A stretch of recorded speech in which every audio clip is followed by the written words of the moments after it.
Hi, this is Jeremy from Wrench's Corner. Today I'm going to show you how to lube and adjust your chain and sprockets. It's pretty much the same on most bikes. First off, let's go over how often you should lube and adjust your chain.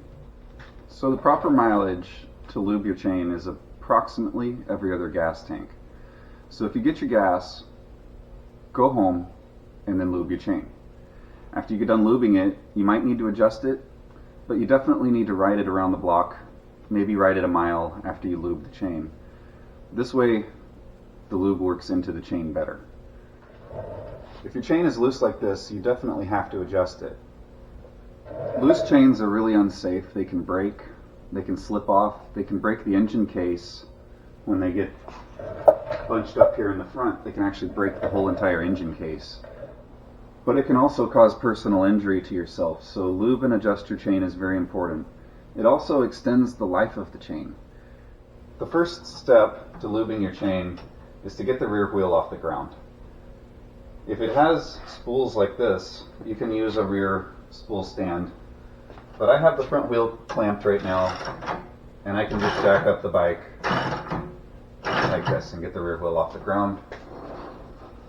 The type of chain lube I use is Lucas. You can get it at O'Reilly or AutoZone, but it works really well.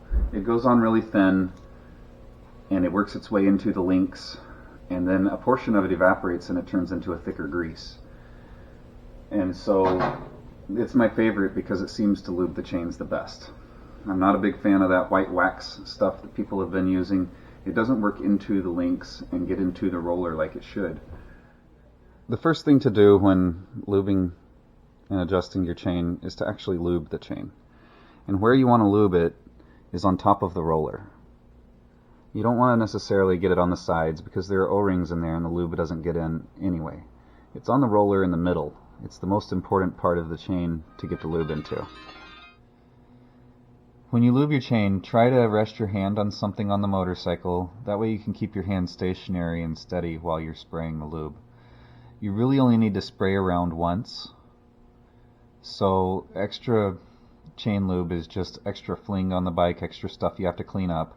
So just steady your hand, start the wheel spinning, and then start spraying. Go around your chain one time.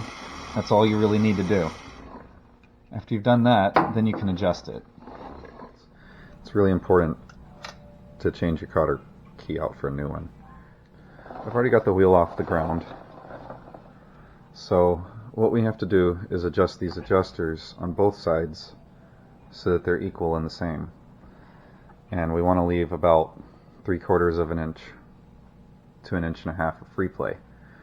And that's when you're just gently pushing on the chain. This is like 4 inches. The axle nut has to be loose to adjust the adjusters. So I'm going to do that right now. So once we've broken the lock nut loose, we can adjust the adjuster.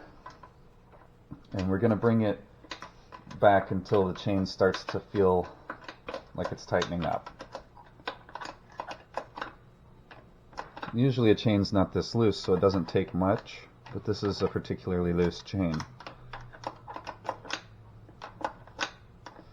Every time I turn the adjuster, I'm feeling the chain to make sure I'm not tightening it too much.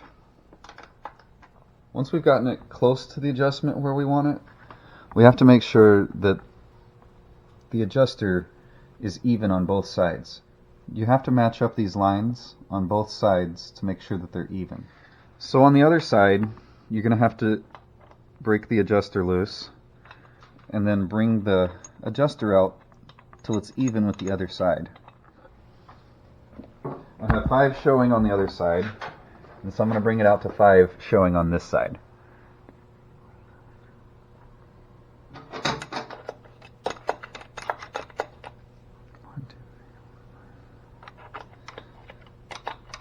So now they're about even. I'm going to check the chain tension again. So I've gotten it real close to where I want it. So I'm going to make sure that they're absolutely even. 1, 2, 3, 4, 5. So that's 5.5. I'm going to look at this side again. And we've got 1, 2, 3, 4, 5.5 showing. So they're even The adjusters are even.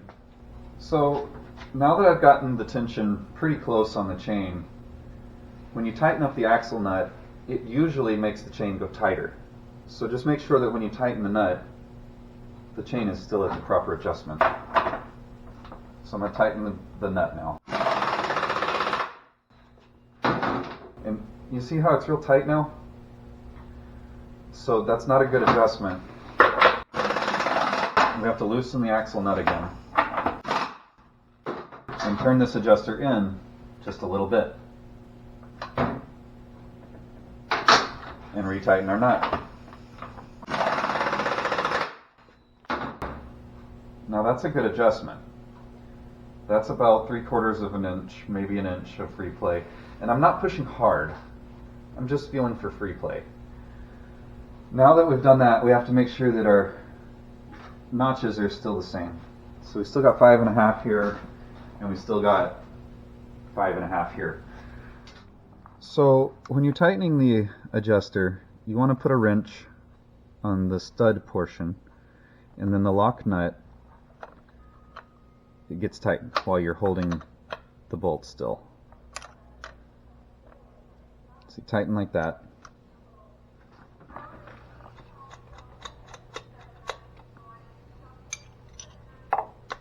Hold the bolt still while you tighten the lock nut.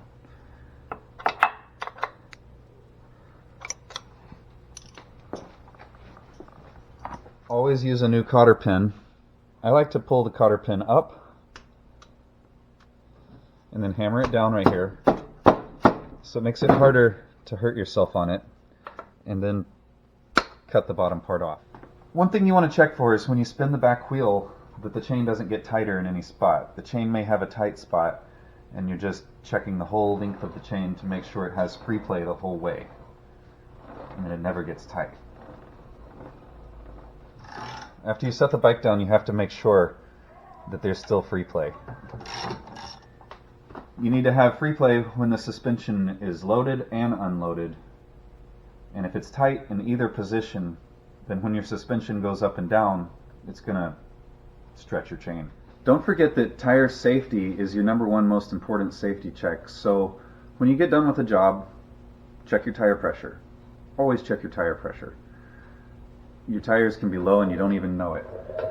Check for proper tread and tire pressure, always. Every job you do, every time you ride your bike, check your tire pressure. Thanks for watching. Please like and subscribe, and hit the notification bell so you can see my future videos. I'm going to be coming out with a lot more maintenance videos for motorcycles. Thank you for watching.